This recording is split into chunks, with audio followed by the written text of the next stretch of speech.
Hello there, fourth graders. We are going to be creating a silhouette landscape, and we are also going to be painting a sunset, or it could be a sunrise.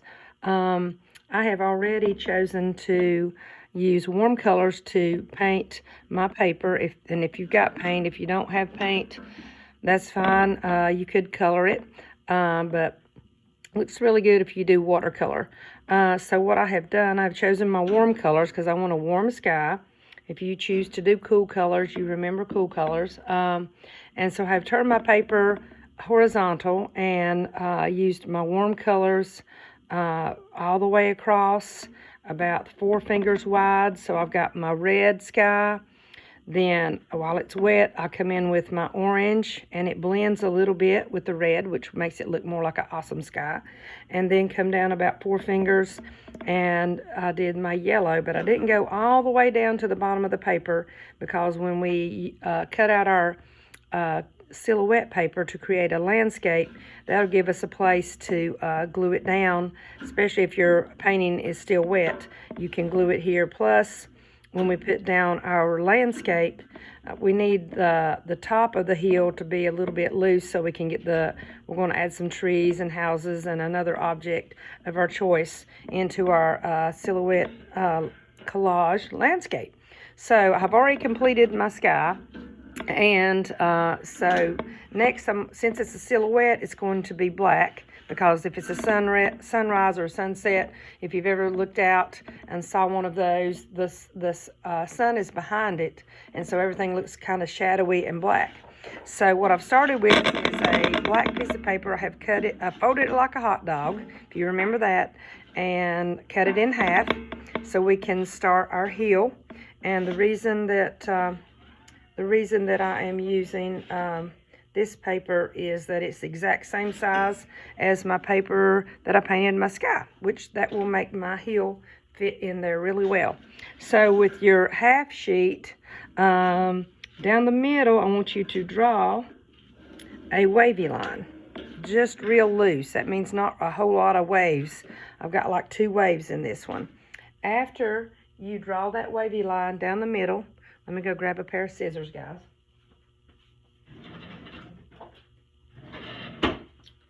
Take your scissors and cut on the wavy line. And that's simple. You have got a hill that will glue down right there at the bottom of your sunrise or sunset. Super easy. Keep this paper later. You might use it for scraps to make something else. Also, I have the other half of my paper, which after I've got it cut like the hot dog style, folded in half. And this is how we are going to create a little cabin.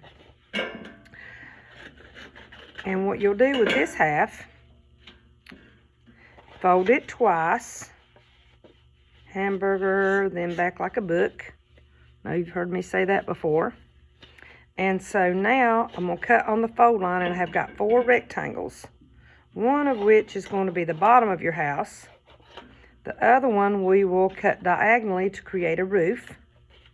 So this is going to be my house part. I'm not quite finished with it. Then take the other rectangle and cut diagonally. There's the roof on my house. And take this square, fold it in half. If you remember this from 3rd grade, on the fold line, cut 2 little parallel lines, fold it back, cut this out, and then you'll have a chimney.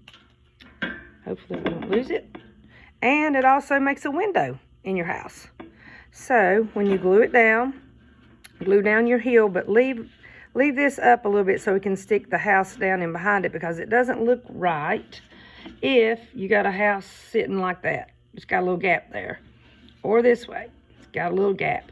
You could put in you could fill it in with some more paper, but I prefer just to stick it right underneath there, under my hill, and then put my roof on, glue it down, throw in my chimney, wherever you want to put your house.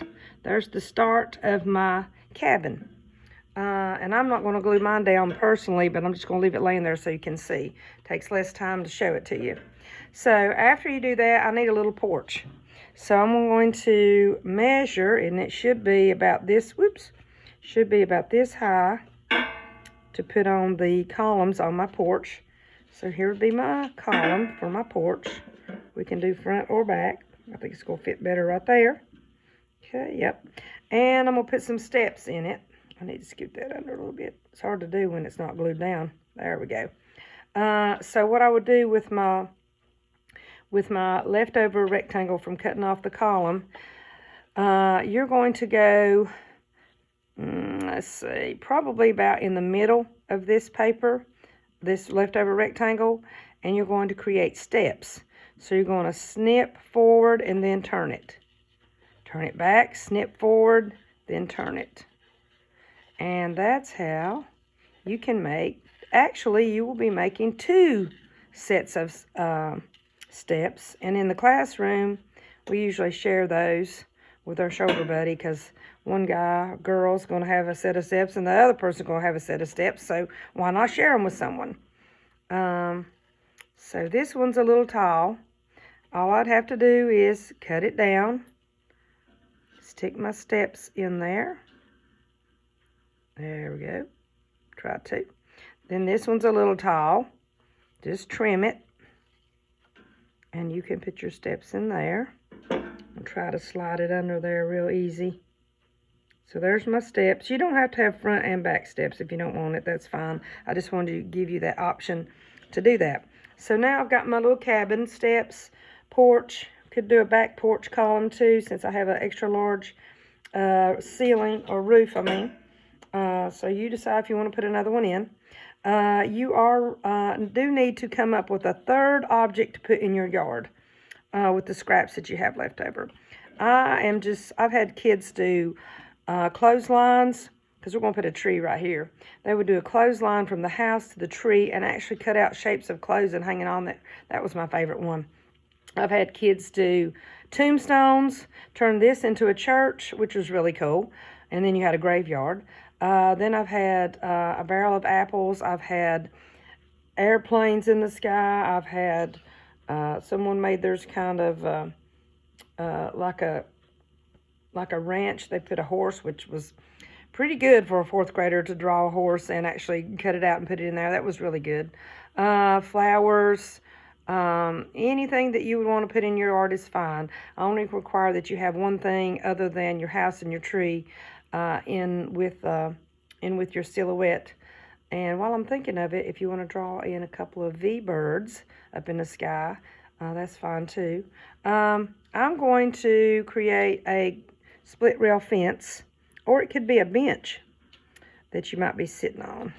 So that's a good thing you could put in your yard.